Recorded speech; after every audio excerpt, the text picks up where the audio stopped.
Ganito na talaga mga usong flashlight ngayon. Yung hawakan, linalagyan na nila ng camping lights. Light test na kagad natin yung kanyang flashlight. Double press lang.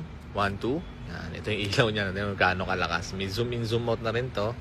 Yan. Umabot to ng 700 meters light range. Try natin to sa coconut. Yan. Abot na abot to. Diba? Ang lakas ng ilaw niya mga boss. So ito yung pinaka-bright niya. Ito yung medium.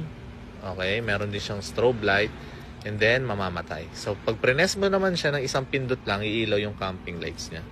So, itong camping lights na to, pwede mo na to magamit pang brand out, okay, sa camping nyo, kasi meron na siyang hook dito. Ayan. So, pwede mo na siyang i-hook sa tent, sa puno, sa wire, kung saan man, okay. And, meron din siyang lagayan ng tripod. Ito. Pwede mo siyang ilagay sa tripod para pag tinayo nyo siya, ganyan. And then, yung ano niya is meron pang white. Okay. And then, pag next na pindot mo, sabay yung white and then yung warm light niya.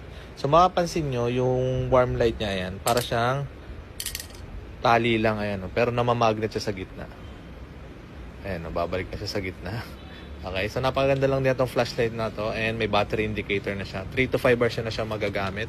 So, kung trip nyo itong product na to, lalagay ko sa link sa Yellow Basket. Bagong-bago lang to, wala pang umu-order.